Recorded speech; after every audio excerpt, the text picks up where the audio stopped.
आज अक्षय तिथि के पावन अवसर पर मैं आपको अक्षय तिथि से जुड़ी कथा सुनाऊंगी। अक्षय तिथि अच्छे पुण्य देने वाला है। इस दिन दान पुण्य किया गया आपको अगले जन्मों में भी सुखद फल देता है। अच्छे पुण्य को प्राप्त करने के लिए आपको अक्षय तिथि पर अवश्य दान देना चाहिए। तो आइए व्रत कथा आरंभ करें। किसी नगर में एक औरत रहा करती थी। वह बहुत ही गरीब थी।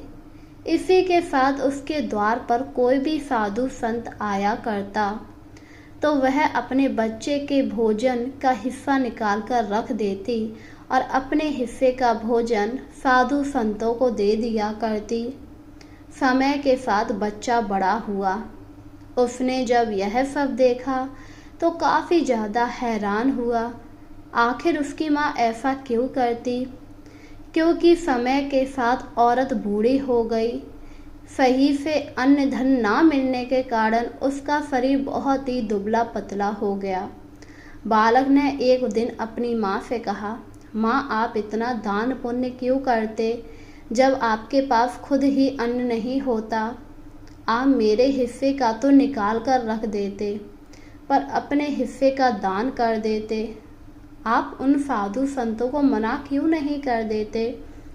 जिस पर उस औरत ने जवाब दिया, नहीं नहीं बालक, हमारे द्वार पर कोई भी आए हमें उसे इस तरह विदा नहीं करना चाहिए। अगर उसे भूख लगी हो तो खाना अवश्य देना चाहिए। हमें प्रतिदिन ऐसा ही करना चाहिए, खास तौर पर अक्षय तिथि पर। क्या अक्षय तिथि पर माँ अक्षय तिथि पर क्या होता है? बेटा, अक्षय तिथि पर अगर आप दान पुण्य करते हैं तो इसका फल हमें अगले जन्म में भी मिलता है। यह सुनकर वह बालक काफ़ी हैरान हुआ। उसे तो यकीन ही नहीं आ रहा था। इस पर बालक ने कहा, पर माँ अगले जन्म में मिलेगा, इस जन्म में तो नहीं। तो फिर आप इस जन्म में इतना कष्ट क्यों उठा रही?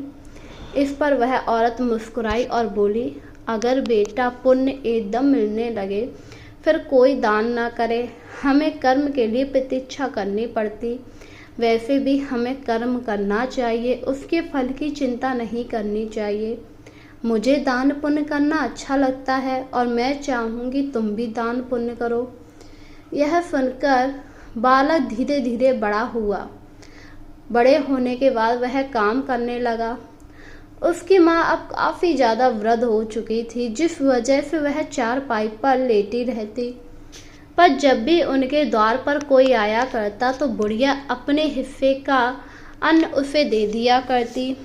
एक दिन उस युवक ने ऐसा किया। एक साधु उनके द्वार पर आया। युवक ने कहा, अभी तो अन्न पका नहीं, आप कुछ देर बाद आना। साधु ने कहा, मैं इंतज़ार कर लूँगा, मुझे बहुत तेज भूख लगी। आदमी थोड़ा परेशान हुआ। उसने सोचा, मेरी माँ कब तक इस तरह भूखी रहेगी? इसीलिए आज उसने अपने हिस्से का भोजन उस साधु को दे दिया। साधु प्रसन्न होकर वहाँ से चला गया। जिस पर बुढ़िया ने कहा, अरे वो साधु आया था, उसे तुमने भोजन नहीं दिया? इस पर लड़के ने उत्तर दिया, मैंने आज अपने हिस्से का दिया। आप रोजाना अपने हिस्से का दिया करती थी, आज आप भोजन करिए। यह सुनकर बुढ़िया की आंखों से आंसू टपकने लगे और बोली, मुझे तो पता ही नहीं लगा मेरा बेटा इतना बड़ा हो गया। इस पर बुढ़िया ने अपने भोजन के 2 भाग किए, एक अपने बेटे को दिया और एक स्वयं खा लिया। बेटे ने जब भोजन खाया तो काफ़ी हैरान हुआ। उसका पेट उतने छोटे से भोजन में भर गया। लड़के ने हैरानी से अपनी माँ की तरफ देखा, जिस पर बुढ़िया मुस्कुरा दी। धीरे धीरे समय गुजर रहा था। अक्षय तिथि के दिन गांव में उत्सव मनाया जा रहा। मंदिर पर भजन कीर्तन चल रहे थे, जिन्हें देखकर युवक ने अपने आप से कहा, मैं भी इन भजनों में शामिल हो जाता हूँ। माँ कहती है दान पुण्य करो, धार्मिक कार्यों में सम्मेलन हो। और यही सब सोचकर वह भी वहीं जाकर बैठ गया। अभी वह वहां जाकर बैठा ही था, तभी कुछ देर में एक सांप आया और उस सांप ने एक बालक को काट लिया। जिससे बालक वहीं बेहोश हो गया। बालक के बेहोश होने से सभी बुरी तरह चिल्लाने लगे। किसी को कुछ समझ नहीं आ रहा। तभी वह युवक उठा और उसने उस बच्चे के शरीर का सारा जहर चूस लिया। यह देखकर बच्चे का पिता सेठ काफ़ी हैरान हुआ और बोला, तुम तो बहुत ही बहादुर हो, तुम्हें कुछ हुआ नहीं? इस पर युवक ने कहा, नहीं, मुझे कुछ नहीं हुआ। यह सुनकर सेठ अत्यंत प्रसन्न हुआ और उसने उसे अपने घर पर काम पर लगा लिया, साथ ही बहुत सारा धन दिया। यह देखकर युवक काफ़ी प्रसन्न हुआ और अपने घर आ गया। घर आने पर उसने अपनी माँ को सारी बात बताई, जिसे सुनकर माँ ने कहा, आज तो तूने बड़ा नेक काम किया, बस इसी तरह नेक काम और धार्मिक कार्य करता रहे। एक दिन बुढ़िया की अचानक मृत्यु हो गई। मृत्यु से युवक काफ़ी ज़्यादा दुखी हुआ, क्योंकि वह अपनी माँ से बहुत प्रेम करता था। समय के साथ युवक ने शादी कर ली और अब वह अपने पत्नी के साथ आराम से रहने लगा। समय के साथ युवक के 2 बेटे हुए, जिसे उसने बड़े लाड़ प्यार से पाला और उन्हें भी वही शिक्षा दी जो उसकी माँ ने उसे दी थी। समय के साथ अब वह भी बूढ़ा हो गया।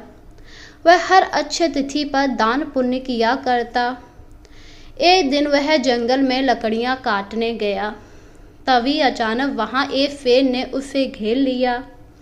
शेर को देखकर वह काफ़ी ज़्यादा घबरा गया। उसने इधर उधर देखा तो वहाँ कोई ना था जिससे वह मदद मांग सके। अब वह काफ़ी परेशान हुआ और मन ही मन भगवान का नाम लेने लगा। उसे पता था अगर आज कोई उसकी मदद के लिए ना आया तो आज उसकी मौत निश्चित है। तभी अचानक एक तीर शेर के पेट में आकर लगा। शेर वहीं मर गया, जिसे देखकर वह युवक काफ़ी खुश हुआ। तभी उसके सामने एक राजकुमारी आई। राजकुमारी को देखकर युवक ने हाथ जोड़ते हुए कहा, आपका बहुत बहुत धन्यवाद जो आपने मेरी जान बचा ली। मैंने सोचा आज तो मैं मर ही जाऊंगा। इस पर राजकुमारी मुस्कुराई और बोली, ये तो मेरा कर्तव्य था। तुमने मुझे पहचाना नहीं, पर मैंने तुम्हें पहचान लिया। यह सुनकर वह काफ़ी हैरान हुआ और बोला, ये आप क्या कह रही हैं? मैं बिल्कुल ठीक कह रही हूँ, तुम मेरे ही पुत्र थे पिछले जन्म में। यह सुनकर आदमी को अपने कानों पर विश्वास ना हुआ और उसने कहा, राजकुमारी जी, आप क्यों मेरी हंसी उड़ा रही? आप अपनी उम्र देखिए और मेरी उम्र देखिए, अब मैं बूढ़ा हो गया। इस पर राजकुमारी मुस्कुराई और बोली, तुम्हारी पिछली जन्म में एक माँ थी जो अपने हिस्से का भोजन दान कर दिया करती थी और तुम्हारे हिस्से का भोजन बचाकर तुम्हें दे दिया करती। यह सुनकर आदमी की आंखों में आंसू आ गए और बोली, ये बात तुम्हें कैसे पता? इस पर राजकुमारी बोली, वो मैं ही थी। दान पुण्य के प्रभाव से मरने के बाद मुझे एक राजा के यहाँ जन्म मिला और अब मैं अपनी ज़िंदगी आराम से गुजार रही हूँ। इसीलिए मैं दान पुण्य किया करती थी। इसीलिए मैंने कहा था अक्षय तिथि वाले दिन जरूर दान पुण्य करना, क्योंकि इस दिन दान पुण्य करने से अच्छे पुण्य मिलता है जो अगले जन्म में भी तुम्हें फल देता है। राजकुमारी की बात सुनकर युवक को सब पसंद आया और उसे समझ आया उसकी माँ क्यों दान पुण्य किया करती और वह भी फिर मन लगाकर दान पुण्य करने लगा। वह हर अक्षय तिथि पर दान पुण्य किया करता था, क्योंकि उसे पता था इसके प्रभाव से ही उसकी एक गरीब माँ राजकुमारी का जन्म मिल गया। वहीं अब वह काफ़ी ज़्यादा खुश था और जब उसकी मृत्यु हुई तो बैकुंठ धाम मिला और अगले जन्म में वह भी एक प्रतापी राजा बना। इस प्रकार जो भी अक्षय तिथि वाले दिन व्रत रखता है, दान पुण्य करता है, उसके ऊपर लक्ष्मी माँ की और समस्त देवी देवताओं की कृपा होती है। अक्षय तिथि वाले दिन हमें पवित्र नदियों में स्नान करना चाहिए। स्नान करने के बाद हमें दान करना चाहिए।